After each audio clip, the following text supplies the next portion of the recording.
լուրեր պտտվում շրջանառվում են, որ խոսակցություններ ծավալվել են, օրինակ Ռիմա Դեմիրճյանի հուշերում մենք շատ լավ գիտենք, որ Կարեն Դեմիրճյանը անկեղծացել է, որ իր կյանքին վտանգ է սպառնում։ Մենք գիտենք, որ Վանո Սիրադեղյանը 2 անգամ զգուշացնող նամակ է հղել Վազգեն Սարգսյանին։ Զգուշացնող նամակներ եղել են։ Բայց գուցե եւ եթե մարդը ընդունակ չի ինչ-որ սրիկայության, կարծում է, որ ուրիշն էլ ընդունակ չի, բայց դա սխալ ստրատեգիա է, որտեղ եթե դու ընդունակ չես սրիկայության, մի ելի այն հանգամանքից, որ դիմացինն էլ ընդունակ չի։ Սա պետական մտածելակերպի, հատուկ ծառայությունների ազգային ուղղվածության, բացակայության հարցներ,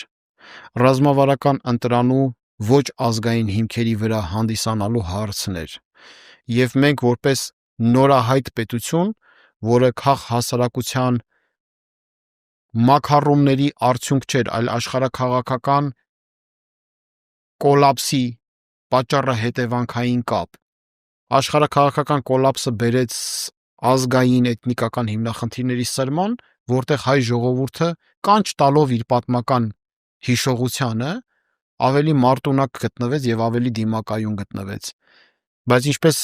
Վազգեն առաջին վեհապար հայրապետն էր ասում, մենք այդքան սխրանք եւ հերոսություն մեզանում գտնում ենք անկախ պետականություն ստեղծելու, բայց այդքան բարոյականություն չենք գտնում այդ պետականությունը շենացնելու։